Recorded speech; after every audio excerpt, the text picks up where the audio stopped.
So welcome to Stranger Tech. This is Avi Parek, aka DJ Arrow Avi, aka your Tech Set Guru.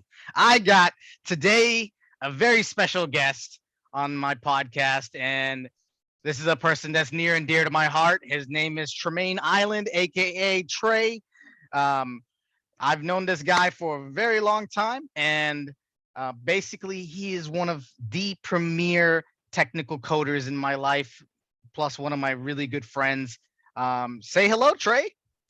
Hey, how's everybody doing? Appreciate you having me on. Known each other for a long time. It's nice. Hey, we're still both in the industry. Obviously, we're in different sectors, but that's the thing about IT and tech. It's so broad, and it's always good to kind of have people that you know in those certain fields. Absolutely. So 20 years that I've known you. I'm just kidding, but it feels like 20 years that I've known Right. you exponentially. But you've probably helped open my mind, and we have always worked with each other as a resource whenever we needed each other, and that's how the IT community generally works. And so we're gonna start this thing off, and basically I'm gonna do a sub interview with you, kind of gathering your feelings, because personally I'm not a technical coder. I can't speak to this stuff. So the topic of the conversation today is coding with security, or secure coding as a concept, and plus as an actual profession, which you do for a living. And so we're going to go into that in a little bit of depth, and talk about the different aspects, and get your feedback on what you do, and how to promote that within this field. So first of all, who are you? You're Tre Island, and what do you do for work in IT industry? No, again, appreciate you having me on. So I've been in the IT industry since 2012 was where I really started to cut my teeth. I started off as in my college at the time, working for tech support. So working with printers and all that type of stuff, going around campus. Luckily, around 6 months into it, I was able to get my first contract position at an Air Force base in Warner Robins, Georgia.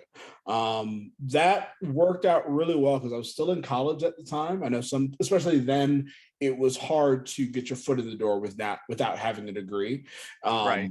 But luckily the contract made sense, and the skill set that I had at that time, still being in college, I was doing .NET development, Java development. So it was on my wheelhouse. And this was the first time I truly got to really work with the team.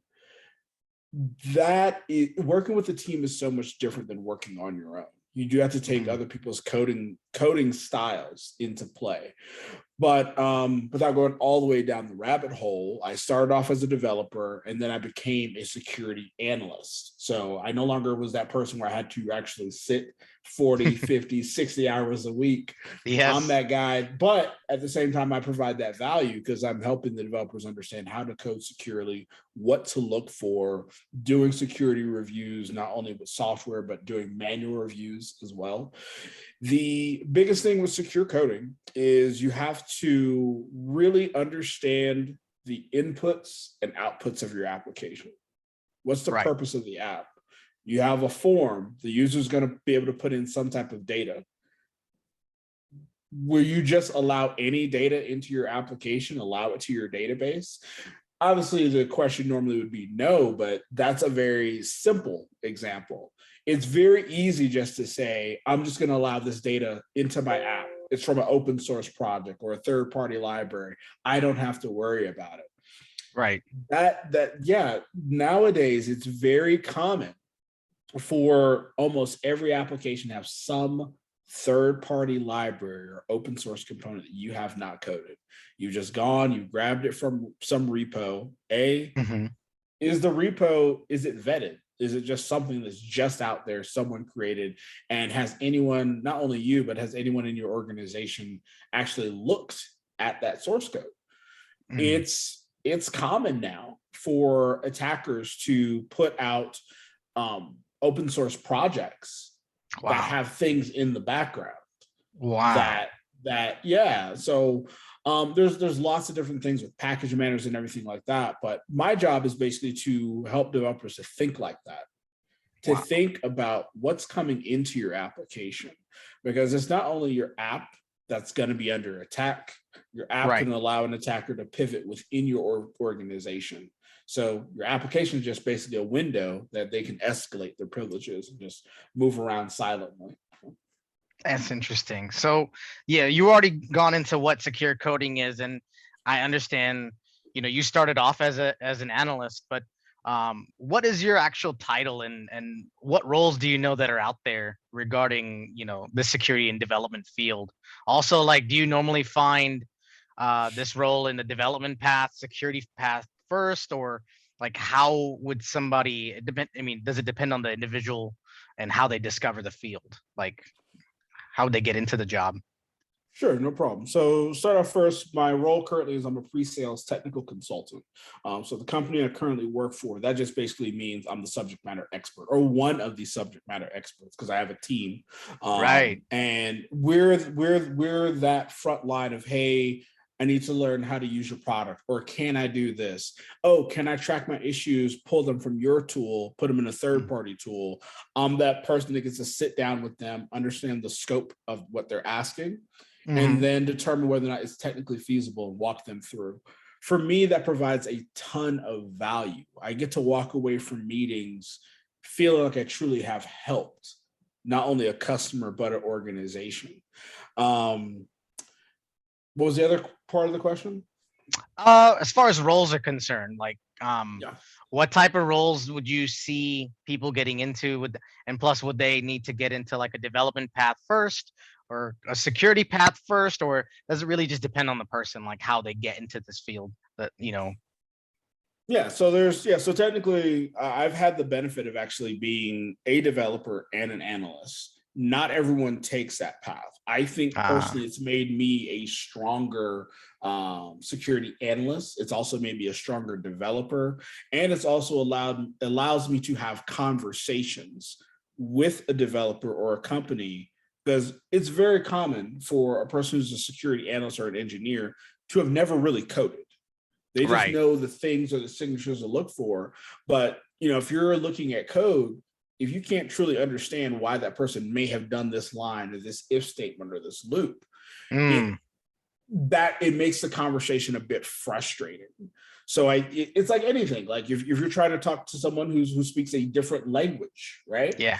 Yeah. You want to be polite, you want to make sure you're hearing and understanding them, but it makes it difficult not having a bridge. And I think me being a developer and then going to a security analyst role, I am able to walk that line. So if I have to review code logically, even though if I don't know anything about the application, coding is basically it's a formula. Right. It's a recipe. And so you can see, oh, they were trying to do a try catch over here. Oh, Mm, they were trying to connect to a database. Ooh, did they just have a hard coded string? Did they allow the user data in there? And those type of things, because I had that coding background, it makes it so much easier to talk to developers. I feel like they have a peer at least, instead right. of just someone just you know how it is when someone's just trying to just giving you fluff. Yes. You can tell when Yes. someone's making up stuff Yes. on the fly. Yes. They start making up words and their certain path. Exactly. Exactly. But that's important as well. There are times even I Yeah. get stopped, and it's better to say you don't know, or hey, I need to go and research on this and come back, instead of just trying to give somebody a BS answer. Absolutely. And that, at least that's how I work and I cooperate. So as far as secure coding, I mean, if you're a developer, that should be something that as you're coding, you really need to be thinking about, right? Like, Right. what is my intent? What is coming into my app? And you don't have to say, oh, I know every single piece of data. It's more of the structure of the data. If Right. you have a login form, would you expect a picture to come across, a PDF, a PNG, right? No. Right. So then you break that down. Okay, I do you only expect text? No, that might be too strict, maybe alphanumeric. Okay, what's the length of the text that you want? Are there certain characters or other keywords that they should not be allowed? it's all that type of stuff where you as the developer are also the gatekeeper of what comes into your application. You can't just say, oh, I'm just going to allow the user to enter anything into my app and I'll just let someone downstream worry about it, because that's where a lot of bad things happen. So as a developer with secure coding, the OWASP is a really great resource, and there's a ton of resources. That's one of the most common ones. They have a cheat sheet on most standard vulnerabilities. Looking at the CVEs, common vulnerability and exploits, or CWEs, common web exploits.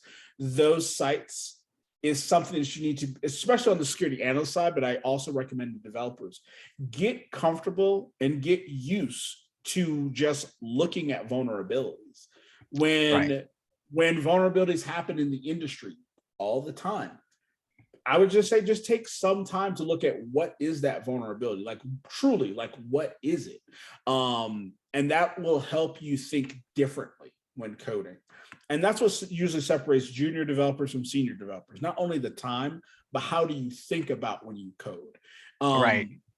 Planning is one of the best things that you can do. I know actually getting in there, putting your hands on the keys, creating things, that's the fun part of it. But if you don't plan, then you have no structure.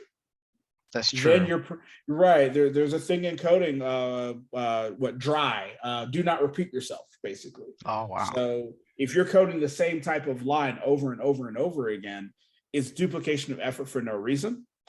But it's also potentially, if you have a vulnerability, then you need to go fix this location, this location, this location, this location, rather than take whatever that logic is, compartmentalize it maybe into a function, and that one repeatable thing you had, instead of coding it over and over, you have one area that it goes to, do the work, returns the execution. And if there is a vulnerability, then hopefully you only need to fix it in that one function that you've compartmentalized. So that's a big part of, especially being a coder today, is just really plan and think about how you're coding and understand what are the expected inputs, outputs of your application, and how does your application handle the data. Right. That's interesting. And you've actually cut past a couple of the questions already. You've cut as I do. so yeah, basically, my next question you had was basically how important is it to the industry and why is it important to you, which you cut through. That is great. And then talking about the natural and artificial gaps you've identified in your career as a secure coding IT professional. Do you see any gaps in the industry that are more naturally caused versus artificially caused? Yeah, one of the gaps definitely in the industry is cloud. You're going to hear it. You're going to keep hearing it. Everyone's trying to move to the cloud, but there are a lot of organizations or people that don't know what that means. Like, what does that uptime look like? What are the expense is one of the biggest things that you're going to see from an organization. Because if you leave an EC2 instance up on Amazon that has 64 gigabytes of RAM, 12 CPUs, you're going to be paying a big deal for that. But that's just one area of how many machines do you need and things like that. But going to the cloud, that also means now you have another area that you need to make sure is secure. So if you're using private keys, your VPC, your virtual private connection, how is that set up? Are you allowing anybody to access that IP address? Ideally, you should whitelist. Yeah, so all those type of things. That's an area that IT, things move so fast, but it's very hard to stay up to date. That's also an area where I'll say, and this is where I hate to say it, but it's going to take that extra time outside of work to really research if you really want to make it to the next level. And I'm not even talking about taking your work home. What I'm talking about is putting yourself in the IT community, like subscribe to Twitters, follow people that are in IT, follow RSS feeds for vulnerabilities and exploits. Me personally, I have a Feedly. So I look at the board almost every day, and I may not know everything that's going on, but tangentially, if you're just seeing that stuff, it'll just start to click. And because you want to be able to be a part of these conversations. You don't want to be left out. Yeah. Good. Yeah. And so pushing in that whole cloud thing, you you mentioned that people don't see the gap in studying cloud. And did you actually in the beginning, did you notice the trend? Did your work put you onto it? And how much extra time did you spend doing cloud to keep yourself up to date? Sure, no problem. Yeah, I noticed the trend, not only in just following things online and just seeing all that type of stuff. I knew that was a shortcoming in myself too, because I would hear cloud, cloud, cloud, but I never had the time Mm, to really invest in it. And one of my previous employers, they just kind of just threw it on me, like, "Hey, we need to migrate to the cloud." And me, we're supposed to be part of a team figuring it out, but I just felt like there was a lot just thrust upon me, and I never had, not only that, I just didn't have the time. And this is where I say too, it's not, you don't want to take work home with you. And right. that's always frustrating. I had a lot of that. I wish I could have spent more time on it at then, but I was burnt out. Luckily, at Mm, the position that I'm at now, they really give me that time. And our tools are really heavily integrated in the cloud. So I'm constantly trying to figure out, okay, how do you do this? How do you do that? Because I want to get ahead of customer questions. But at least seeing the cloud, if I didn't pay attention to the industry, if I just had my head down, was just working, it'd be something I would still be struggling with right now. mm. Yeah, so you have to kind of just really kind of keep your pulse and try to understand where your organization, if you are with a company, it's easy just to be like quiet on meetings and just be, be in the background. That's not me. I'm always trying to like what is our goal? What's our mission statement? Where, what's our roadmap in the future and things like that. But yeah, something I definitely saw not only within my organization, but because I pay attention to things outside of it as well. Right. So I remember you in college being that guy who whiteboarded everything. So like in Yes. our side, like I'm looking at people right now whiteboarding all sorts of different certs they want to get. But I remember you whiteboarding all the languages you're gonna learn. And I thought Oh, I still got that image that was somewhere. Yeah. amazing. I mean, for me, it's amazing to see because you have a visual goal that sits with you daily. Like you walk to your desk and you can see that goal. Hey man, I haven't done anything with that language. I need to do at least 5 minutes today. I need to do at least 50 minutes today. Like you can put yourself into that side where people can gain that knowledge. So like going into the next question, if you're a student today without any knowledge or great knowledge of this field, like would you approach resources and how would you approach resources and guidance on exploration of this path? Like where would you go and what do you think you would do if you were a student today? Gotcha. Is it more towards the programming route or the analyst route? Both. Give us a little of both if you can. Sure.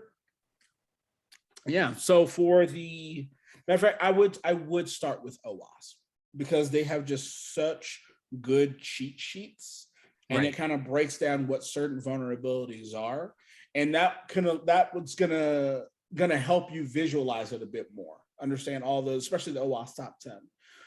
After I kind of got a little base knowledge of that, what I would start to do is I would start to look at sites where you can actually hack things. WebGoat is a very common vulnerable application, and Hmm. it'll walk you through too.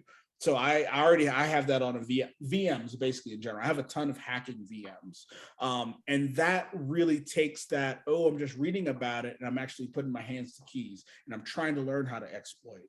Eventually, I would say Kali Linux because that Yeah. gets you more used to the mind of a hacker and just some of the tools. This is not one shot fits all situation, but it Right. allows you to really understand, okay, how can I scan a database or a website for vulnerabilities? How can I actually export that report?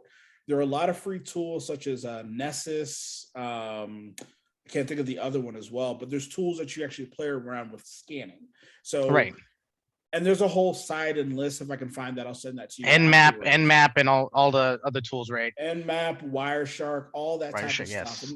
And that's All as you right. get more into getting comfortable with tools.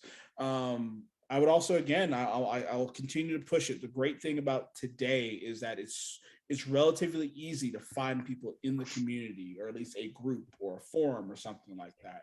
Oh yeah. Twitter, as much as I'm not a huge fan, it's also at the same time, it is a great resource. And I've put a lot of like the negative stuff that I don't follow, but I Yeah. follow a lot of really good. Right now, there's like 100 devs right now. I think it's like 100 devs. I think it's like 100 days a person teaching Yeah. people how to code.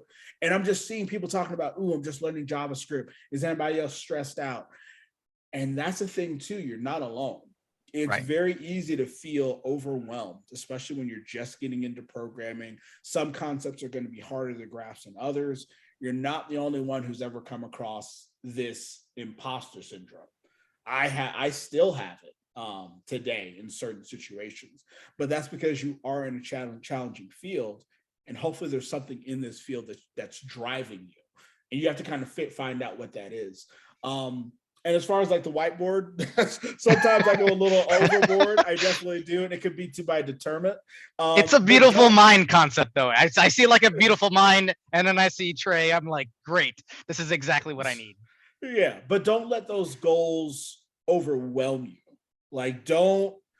I ran into a problem early in my career where I wanted to learn everything. I wanted to not only learn everything, but be an expert in everything. There is a mentality with the jack of all trades that's true, and you can burn yourself out if you're trying to be the expert on everything. It's okay to be the expert on one or two things, one or two programming languages that you really, really, really know very well. And after that, it's really just applying those concepts to another language if you want to learn it. A for loop is a for loop.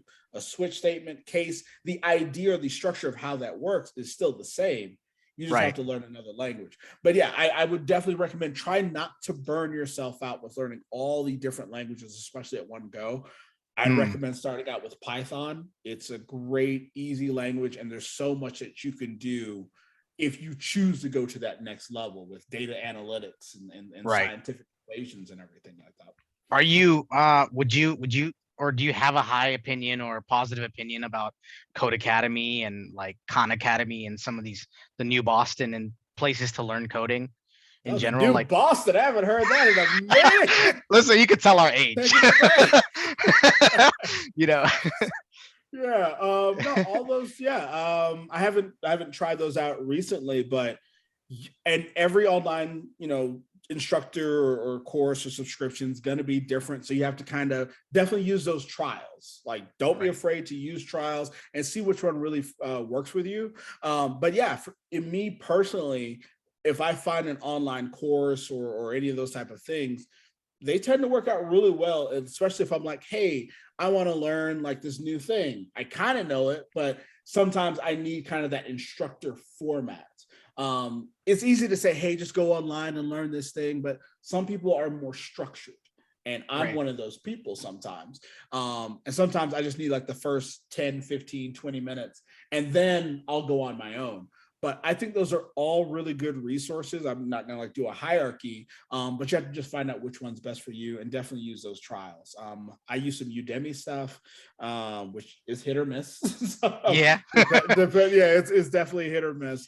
And if you are a student, always try to take advantage of any of discounts that you have for being a student at your community college or university. Because there's a lot. GitHub, the student pack that you can get as well.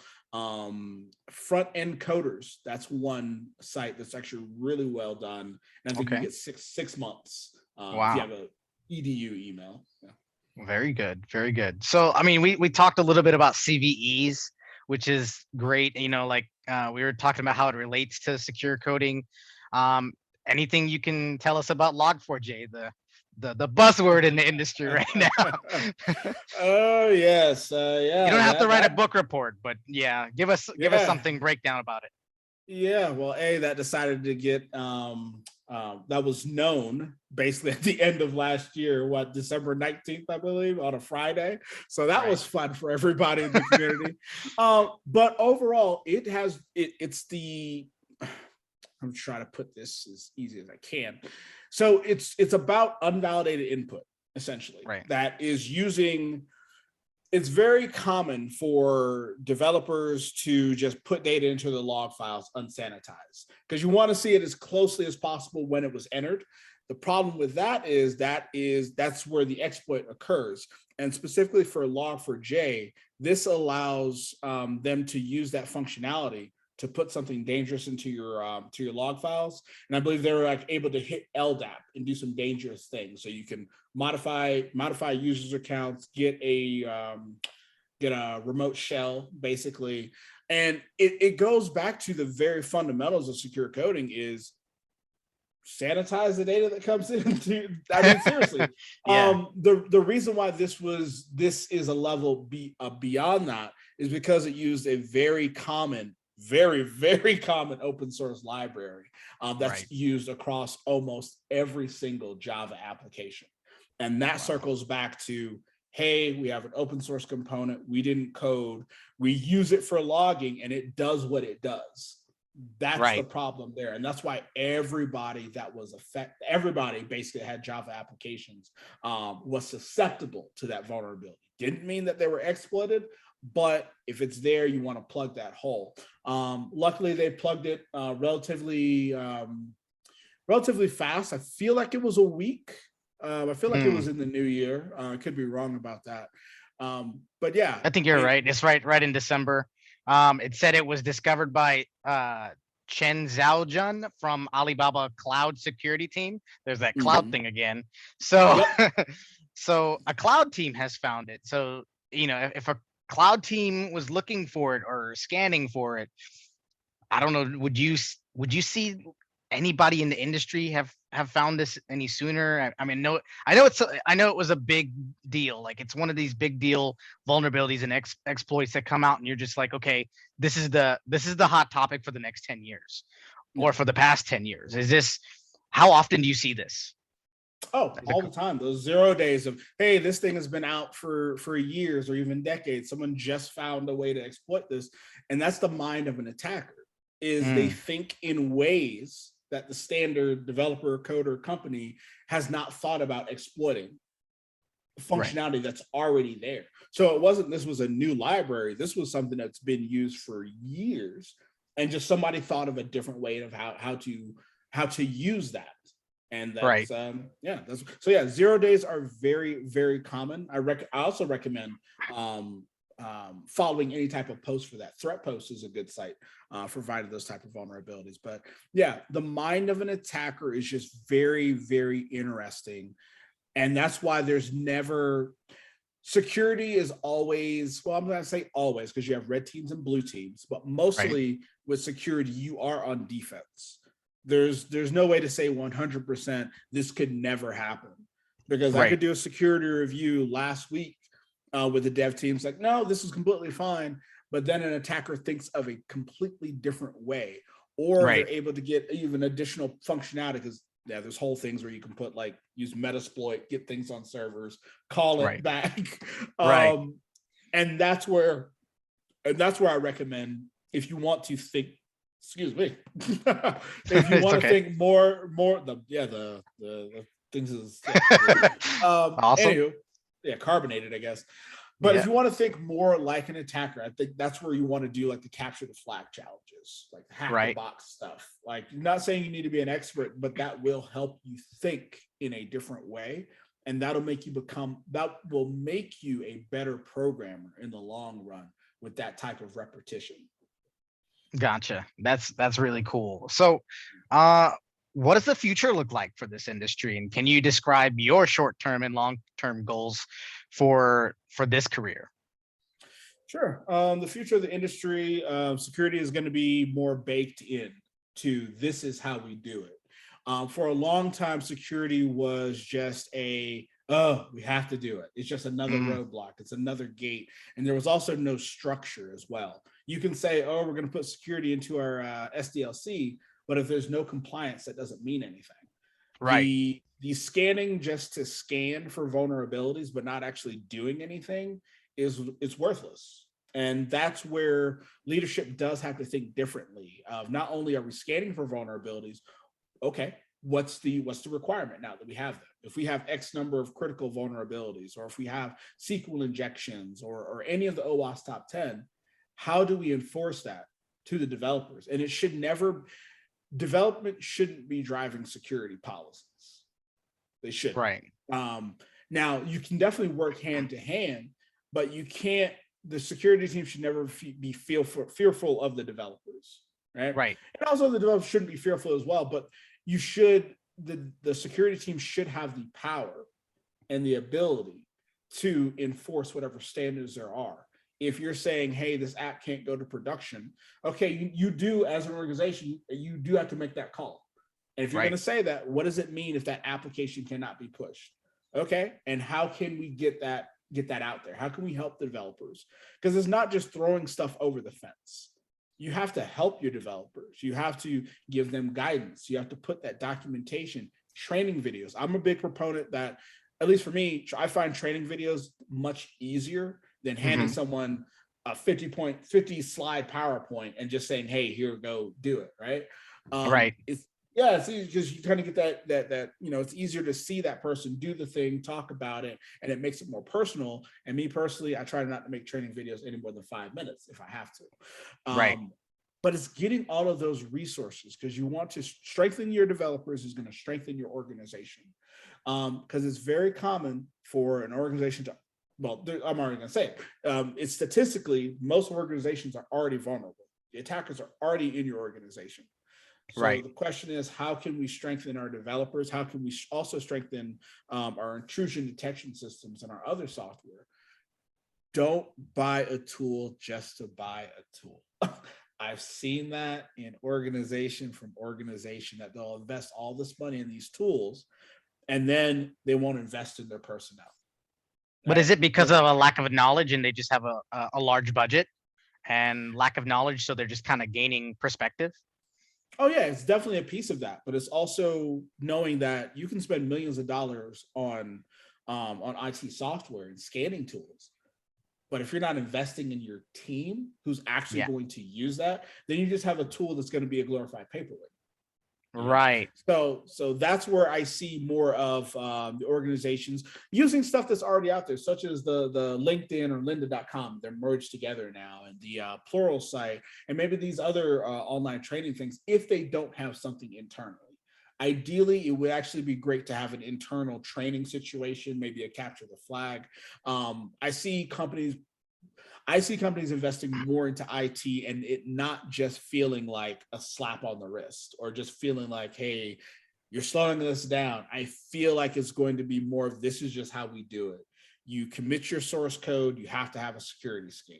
If there are vulnerabilities, you have to do X, Y, and Z, and we won't push it into master until these things are achieved.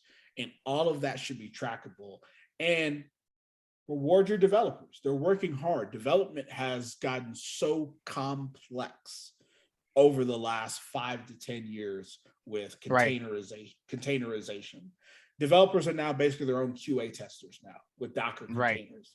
And I can understand how that can definitely be frustrating, because it's always just another thing that developers have to learn, but it also is the state of the industry. So that's where, if you want to be a great developer or a great analyst, that's where you have to just do a little bit more research. Again, I'm not saying bring your work home, but I'm saying have your finger on the pulse of what's happening maybe in your local community, or what's happening in the industry today. Read a little bit of news here and there. If you're trying to be a developer, challenge yourself. It doesn't have to be every day, but maybe every week or so, just, hey, I want to try to do this thing. Maybe try something with Google Maps, or try to do a new algorithm, because it's all repetition, and it's all understanding, how can I make the best souffle? Right. It's all a formula. It's all a recipe. And to be a security analyst on that side, you have to be comfortable getting outside. You have to be comfortable being uncomfortable. Right. You have to be uncomfortable. You have to be comfortable telling a team or an organization or a manager, especially when you're reviewing, hey, I see this vulnerability, and then walking them through what it is. You can't just say, oh, you have this, go fix it. Right. That is, I've seen people, that's their style. That's not my style. I feel like that's not doing your role in your position justice. you have to be comfortable walking a person through a vulnerability. And you have to be comfortable that you might be wrong. Yeah, You have, yeah, like it's I've had those situations, and you can't I take have it too. personally. You Yeah. have to know. I always walk into a meeting, especially when I'm doing a review, assuming the developers want to do the right thing. If I walk in with a bad attitude or a preconceived notion, Yeah. like that's, yeah, it just adds tension to the meeting. So if I see a vulnerability, I see the report, hey, I see it's here, hey, if you know this vulnerability, we can kind of skip through it. If not, okay, this is what SQL injection is, let's walk through your code, and I tell them what my perceived notion is based on what I'm seeing. Right. I'm the expert in security, they're the expert of their application, so let's work together to figure out for your app, is this a vulnerability? Because you do have things called false positives. But yeah, you Right. just have to be open. You have to be open, and you have to be willing to really talk, because they're relying on you. And you really have to, I personally take that to heart, is that they're relying on me. They want to do the right thing. And so when I'm walking in, it's my goal to help them understand what actual vulnerabilities they have. What are some things that they might want to code a little bit better as an FYI? And Hmm. what things can we potentially knock off? Maybe for their specific case, this is not a vulnerability. But you have to be humble, and you also have to understand that you're a teacher, you're an instructor, you're a peer at the same time, you're a leader. You just have to be comfortable having those conversations. So a little side note, the C-suite of professionals in the security industry and IT industry, CTO, CIO, CISO. Do you see a development role in the C-suite one day? Do you see that like in a long-term future? Do you think that would be beneficial to an organization where they're possibly have gaps in the industry? Maybe an executive that is primarily focused on coding, on Fortify, on things that matter in a specific sense, honing in on that skill. I would love for that to be a thing, but just in my experience in the industry, the problem is the higher you go, the more away from code you Mm, are. Like that's just, yeah, and that's in any role or position, wherever you start off with, the higher you go further away from that thing that maybe you initially got into for, or even maybe the thing that you're passionate about. And there are some people that prefer to not be managers for that specific reason. I think there is a middle ground, though. I think that the middle ground is understanding who is your IT shop or your security shop, whether it's internal or right. external, and ensuring that they have a voice, they have a representative, especially when it comes to any of those security decisions for the organization. Then that team or a representative should be there to be Right. able to voice it. That's where I see that middle ground being, because I've seen it where the IT team or the security operations team does not have a voice, and Mm, these policies and decisions are being made, these tools are being purchased, and they do not meet the criteria or the standard that the company truly does expect. So having a voice, and that's anyone in IT, having a voice is huge. But no, unfortunately, I don't see like a developer, a CISO suite for the developer role happening. It'd be great, but yeah. I see. Do you see yourself doing not necessarily the same title or same position, but do you see yourself with this passion doing this in 20 years, doing this in 30 years?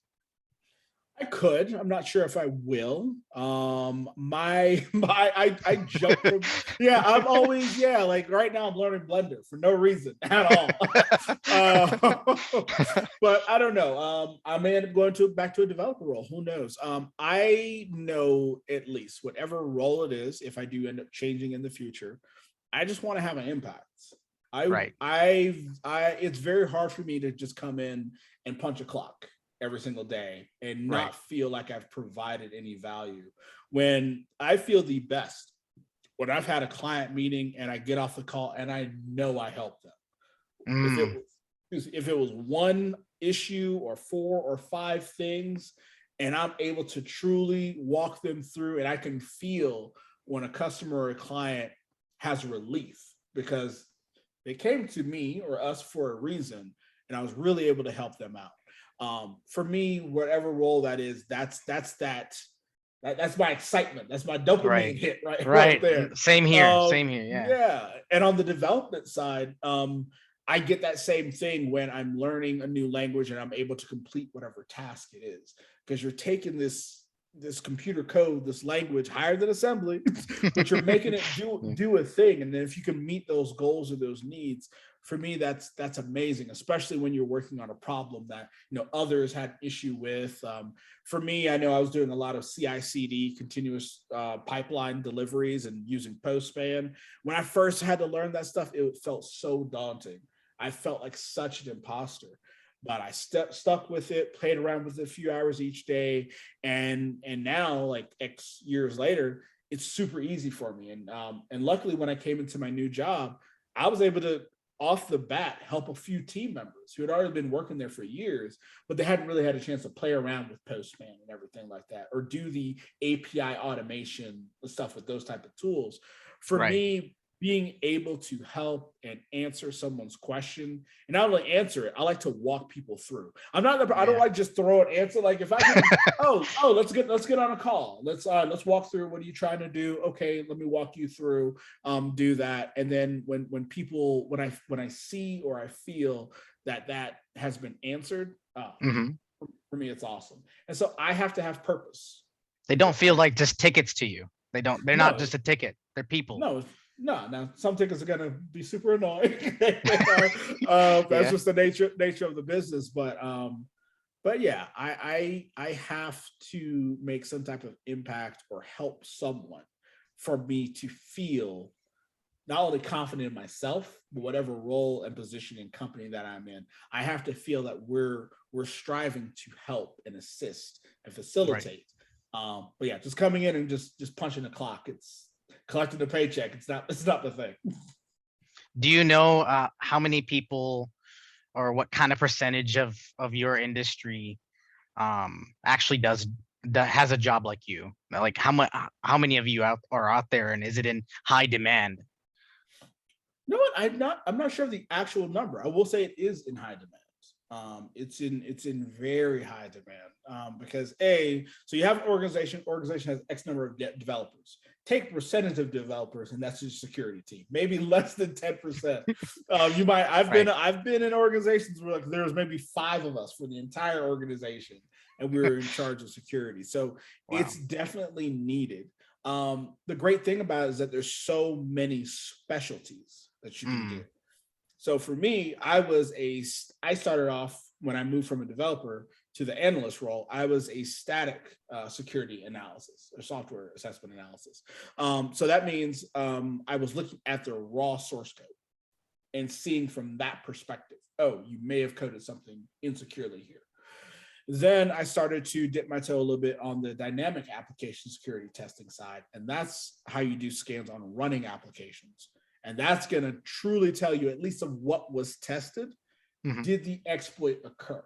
And that gives a little bit more meat to when you're having a meeting, like, oh, no, it truly happened. And here it is in the report. And you can see that. So you have those disciplines. You have network security engineers as well. So if you're interested in seeing traffic, analyzing packets, where did it come from, all those type of things, intrusion detection systems.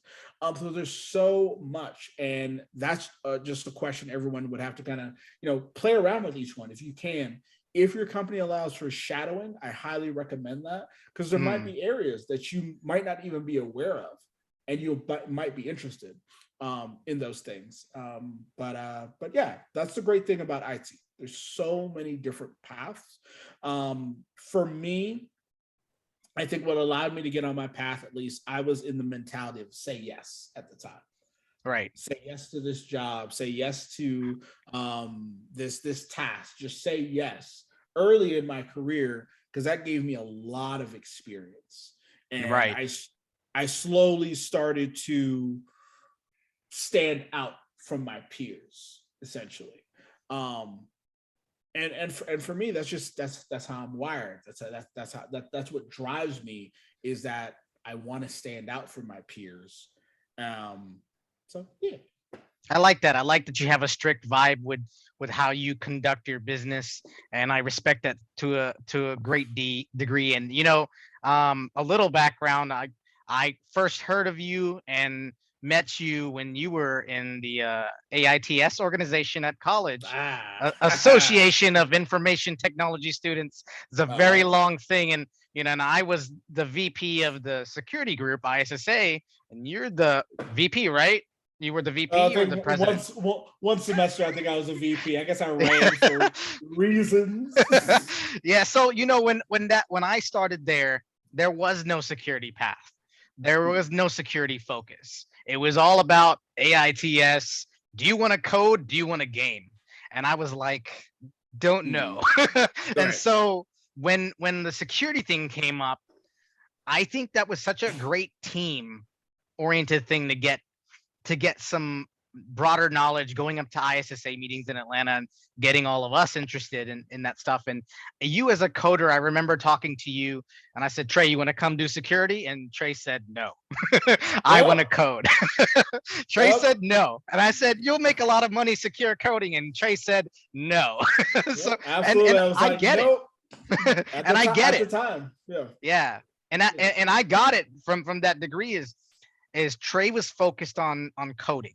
Trey's number one focus was coding, and until you got to the point where you were ready to shift your momentum to and broaden your knowledge, you decided, okay, this is where I'm going to go from here. And you saw the dots connecting for you, and then you decided to move into that path, which is a great step for students. A great step because honestly, like when there was no heavy podcasting when we were in school in terms of learning all this and being able to share this gap. You had to purchase programs and you had to go do Billy Blank's videos. Tybo. Ah. Yeah, you had to get these VHS tapes in line for you to learn things. And so the professional industry is not as giving as they are now. Like there's so much wealth of knowledge that it helps.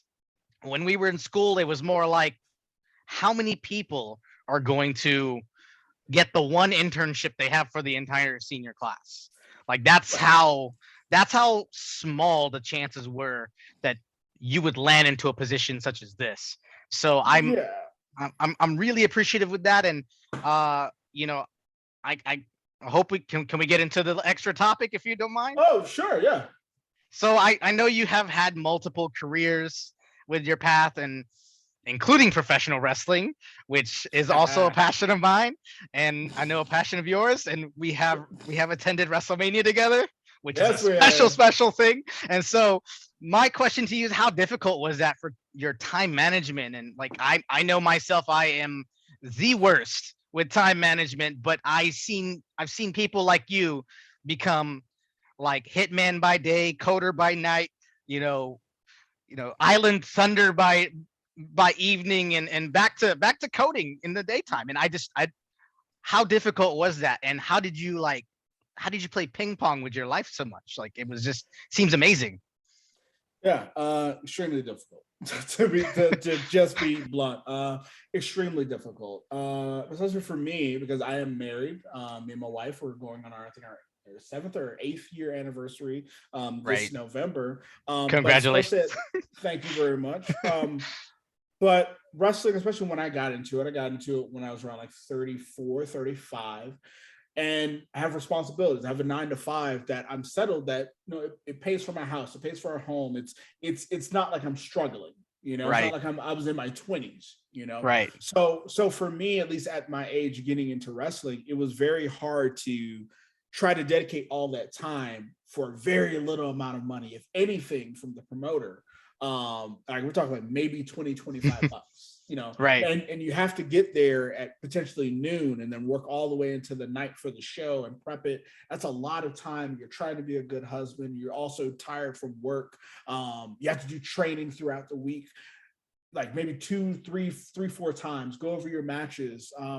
It's a lot. It's still an experience that I really enjoyed. I've been on a break for maybe 2.5 years, right before COVID, as a matter of Right. fact. I have the itch to go back, but the world of what it is now, it just kind of have to just figure out how things are going to go. Right. Um, but yeah, time management is a huge thing with that. And it took me a long time to at least kind of figure it out. It took a lot of arguments and yelling and just really talking about, no, Yeah. just to be honest, like you have to, Yeah. if you're gonna do that and you have a partner, like you have to make a plan, you have to talk, you have to communicate. All right, I'm gonna be gone for this amount of time and blah blah blah. I'm gonna go here. Okay, if I can't do these things or these tasks because I'm gone, okay, then we need to have a plan for that type of stuff. And I'm not gonna lie, it took me a while to really figure out that balance. And then what I did, I took a break, to be absolutely honest. I stopped Mm. wrestling for a while, and then I did stuff behind the scenes. That's the great thing with wrestling. There's so many things. So yeah, I started doing helping them do their Twitch stuff. So that's why I started to learn about all the online Yes. stuff. Okay, getting the fan base and how does all this work with streaming. And then I got to do a couple of shows. I was the guy behind doing the camera switching and working at the table and doing all the graphics and everything with a colleague of mine. So I got to learn how a TV show actually runs because we were actually on TV. Yeah. Yeah, and then I did. Me and my wife, we did some Twitch shows for a few of the wrestlers. That was really fun. We got to bring our photography equipment, and we actually did the whole green screen thing. So Nice. for me, like that's where I started to get a chance to be a little bit more creative and things like that.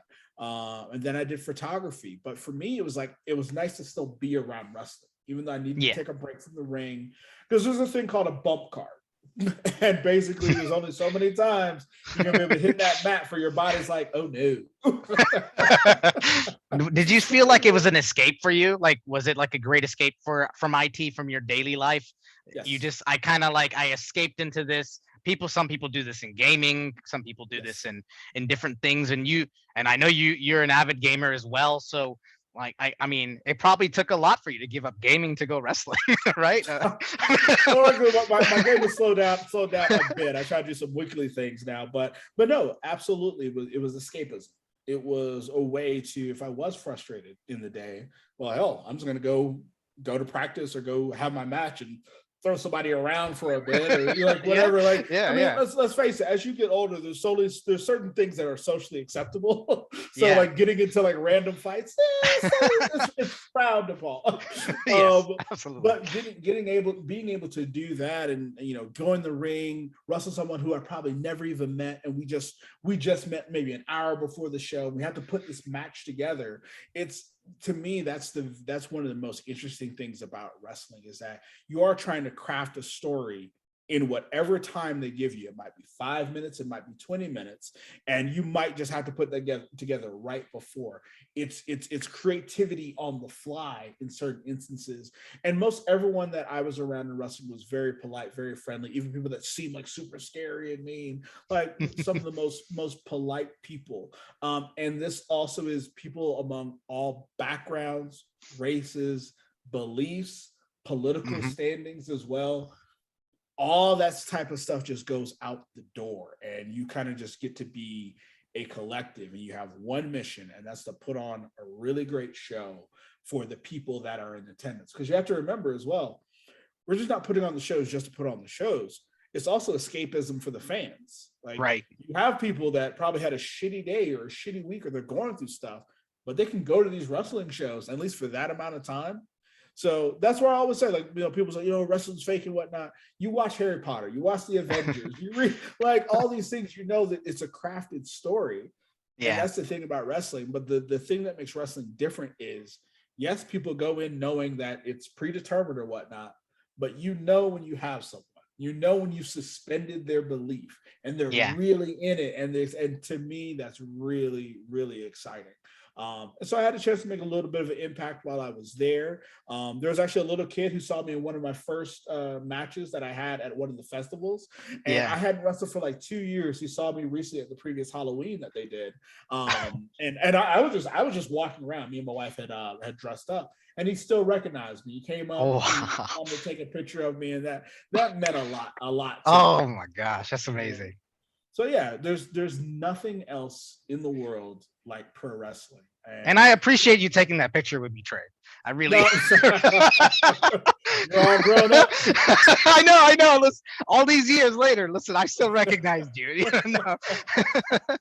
No, I'm just kidding. But No, you're good. all jokes aside, you're definitely right about that. I can speak to one specific event. For me, I went to go pick up a friend whose car got impounded, and then my car broke down right before a wrestling event. And I had another friend drive me back to Macon, Georgia, where I got to see a WWE event, which was amazing. And it just kind of took that whole day of my car breaking down, and I had to leave it in a different city. Just took that all out the window, and I enjoyed wrestling, and I enjoyed seeing, the top stars, Triple H, Shawn Michaels, all the people that I got to see in Macon, Georgia. I was just like, this is where I need to be, and my car isn't broken down. I'm watching the Miz get heckled like for an hour. I love it. So those type of things are very important. Do you I know you have a lot of things going on in terms of podcasting and things that you're doing. This is plug time. Please plug your things. I want people to listen to you as well, watch you as well. I'm pretty sure you have a bigger audience than me already. So, please talk about it. Yeah, no problem. So I've been trying to do the Twitch thing. I actually made the affiliates at the beginning of this year. So I made the minimum requirements for that. For me, that channel it's mostly around like programming and security, but also just because my brain's wired differently. Like right now I'm doing Blender stuff, so I'll get on there and I'll just talk it through, and I'll really use that as a way to just so are you familiar with like the token or the pink dragon concept of just have something on your desk? And so that's what I kind of use my audience for. And there's been times where I've just been writing code and I'm just getting frustrated, and people they'll be very uplifting, or they'll talk, oh, why don't you think about doing it this way? Not in a snotty way. Right. And to me, that's helpful. And it's getting me used to, in the pandemic, I think we're all gotten used to like this whole isolation thing. But for me, it allows that window out in a safe way as well. And it also, I didn't realize there's more programming stuff on Twitch now. I'm seeing more like Twitch programmers and security people, and it's very nice to have that type of community. And I'm just hoping that I can at least put something out there that someone does find interesting. So it's TechTimeFly is my handle. Woo! On most of my things. But yeah, between programming, doing Blender stuff, and when I say tech, it's like I'm usually at my computer like 9 times out of 10. So I'm usually doing something. So if I just try to just put it out there and just see if there's anything anybody likes, gravitates towards. So for me, it's been really interesting learning how Twitch works. So now I'm more embedded into it. And so learning how to keep people engaged, how to do avatars and all those type of things. My goal as well is to push my YouTube stuff more. I do have a channel, only post to it periodically. But eventually get enough people where you actually have the username instead of the random URL. But that's where I want to actually put more tutorials. I like doing tutorials. I just need to take the time to structure those more. So those are you recording? Are you recording all your streams? Are you recording it and putting it on YouTube, or what are you doing with it? Not yet. Right now, I just have it where it's automatically in Twitch after using the VOD. Eventually, I'll get those on YouTube. I want those to be a little bit cleaner, I think. But I think probably what I am going to put out there is the Blender stuff, because right now I'm on a goal of 60 days of learning Blender from scratch. And I'm on my 3rd week. I'm ending my 3rd week now. And I've learned a lot. Like, it was very daunting for me at first, and I have no reason why I want to learn it. I have one reason. I think it'll make my streams a little bit more unique. I can like create models. But for me, I think one driving aspect for me is I enjoy learning new things. I think sometimes it's just that. It's just learning a new thing, something that's quote unquote complex. The fact that I at least have the brain power, the knowledge, the skill set and I'm definitely not saying I learned this all by my own. There's like use those YouTube videos, like Yeah. use resources. So yeah, I've definitely used a lot of that. But being able to, I always also say, remember, learn more, or sorry, learn more. You should learn more or know more today than you knew yesterday or last week. Absolutely. You have Absolutely. to gauge your own success. Someone else's success may not, align up with, how you're learning or educating yourself, or that goes from your career to anything. Your timeline is your timeline. Something Yeah. that takes somebody a day, a week, a month, it might take you a couple of months, it might take you a year, but track your progress. Be proud of whatever progress is that you made, and don't try to live to anybody else's standards. Right. I like that. I like that. So TechTimeFly, this is where you can go find him on Twitch, find him on Twitter, all the social medias. Do you have your Instagram? I got the gram. You have the talk for the kids, the TikTok. You know what? I might have a TikTok. I'm pretty sure I haven't put anything out there. That's right, TikTok. TikTok. We'll make an app called TikTok. You're gonna have a lot of haters now, Trey, because you call it TikTok. No, it's all good. Bring it on. He's a heel today. He just turned on us. So that's how it works. That's how it works in the industry. So I'm really appreciative you came on and to talk with me. We have a lot of talks that over the years that we've never recorded, and I've always felt like I've lost this this knowledge. I'm like, why haven't I recorded more things with my friends? I said, because when this podcasting thing became so easy, I was like, man, where are all these conversations with Trey? Like, we had so many conversations that probably, if we cleaned it up, would be a vast, library. Of knowledge. Yeah, just doesn't even matter what we talked about. We talked about something important, even if we're in the line at WrestleMania and you're telling me about Kubernetes, I'd be like, wow, this is a great thing to learn in line, because we're just waiting in line here, and it's no longer boring. It's now relative. And kind of a thing I was thinking back when you were talking about the wrestling thing, did the wrestlers ever talk to you more about wrestling? Did they, or talk to you more about your IT career as soon as they found out you're an IT guy, a security guy? Oh yeah. Yeah, that's why that's why I got the opportunity to start to work backstage a little bit more when I wanted to take a break from in-ring competition. Yeah, they kind of knew that, hey, I'm in the IT space, and we would talk a little bit about things. And for me, especially like equipment and stuff like that, it was really easy to kind of understand how to set it up, because they were really trying to understand how to do Twitch. And for me, I think I just took it a step forward because I really wanted to learn how to do shows. I don't necessarily like being in front of the camera all the time, but I do like the ability to create this scene, to create this show. So me and my wife would bring we invested our own money in our own equipment. I got a new laptop, we got some lights, I learned how to do the green screen stuff. And for the people who are in front of the screen, amazing talents, amazing friends. For me, it was even more exciting in some ways, I'm the one that's making sure all this is working.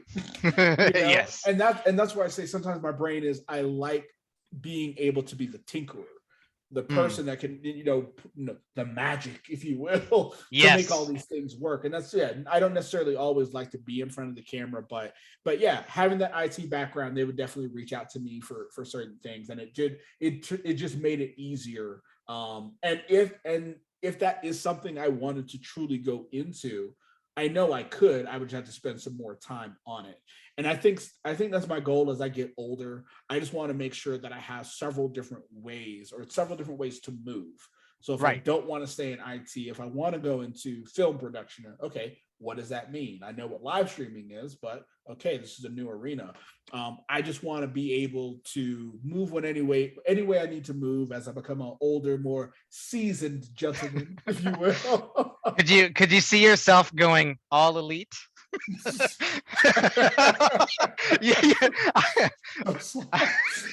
Probably have to be in the background. I'm pretty sure the window is closing on me. But I had one of the people I wrestled with.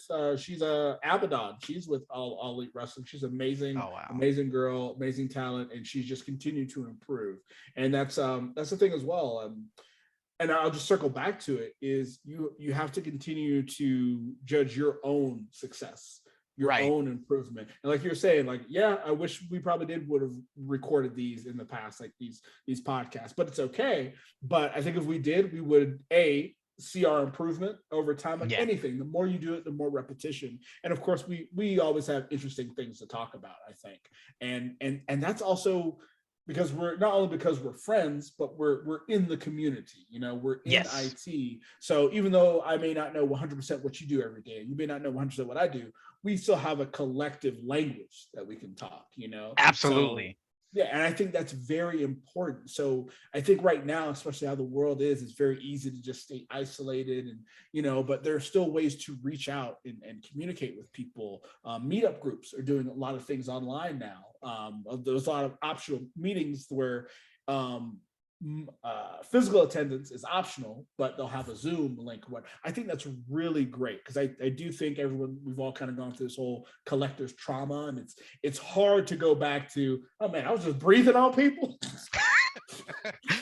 I was just breathing on people before this pandemic, like just sickening. Yeah. Yeah. I mean, you can't even cough. You can't even cough now without getting 50 looks at you. You're just like, like, you can't even go anywhere. It's honestly, I'm in the mask just coughing and just like, I can't even imagine. And it's quite interesting where you've come and where you're going in your path. And I really appreciate you talking to me today. And I hope you don't mind me saying, I want to paint a good picture. You are a military veteran, so thank you for your service. And I want to paint a picture for our audience and let them know that just because you are not a military veteran does not mean you don't have the structure and discipline that everybody else has. You can also gain that in any form or fashion, and you can take that knowledge from someone like yourself and use it towards your own life and your career. And so I do appreciate that. And like for my listeners out there, so I want you to know that more interviews are going to be coming up. I'm going to put all of Tre's things, TechTimeFly, and you used to do Wrestle with Tech. That's no longer.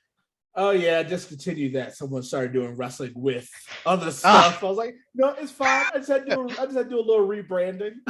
Okay, perfect. Well, we're gonna list the stuff for you, and I'm hoping we can have a couple of different episodes, coming up with Mr. Tre Island, Mr. Tre Thunder. He'll bring the right when you're taking a drink. Mr. Island Thunder over here. Like I say it with such a proud comment, because I honestly do appreciate what you've done to break a new path for people, because I don't think people really know that you can be a wrestler and a secure coding professional, and a senior such as yourself, you kind of put this back into perspective. Senior, you're a senior. You're not. You're mid-level to senior. You don't have the white hairs or anything. So I got some gray coming in. A little salt and pepper. Little salt and pepper. You still have shavability, but it's all good. You've kind of put a new path towards folks, and I appreciate that, and I'm pretty sure my audience will also appreciate that, as it becomes another resource for them to take this and move forward. And obviously, with this generation of cancel culture, we're not going to get canceled, because you're going to have vital truth information that they can take, and they can go to the web, they can research what you're saying, and start making their own whiteboards in life. And so I just want to promote this to everybody out there. Be like Tre. Make your whiteboard. Make yourself known that this is the path I want to take. And I hope everybody can find their path. And just, I'm going to have a small little Memorex floppy disk promotion here. I'm just kidding. These are old. We gotta go to a pawn shop to play that. I know, right? Amazon actually sells floppy disks still, USB, which is amazing. And so, like I said, I hope the audience can take this and move forward. And again, I appreciate you coming on the show today. And and I hope to see you more on the show and with different topics. And we're going to talk about wrestling. We're going to talk about all sorts of different things. So thank you so much, and thank you for tuning into to Stranger Tech. I was about to say Wrestling with Tech. I'm taking over. TechTimeFly. No. All the names tech. Okay, so this is your TechSecGuru signing off, and this is Trey. Yeah. He's saying follow, like, subscribe, everything on Spotify. Smash that Thank you like. so much. Don't smash that like button. Don't smash it. Just touch it. Just tap it. Just tap it. Actually, it's a wave situation. It's a wave. All right. Thank you so much. And of course, I appreciate you so much. And all right. Have a good day, folks. Bye-bye. Oh.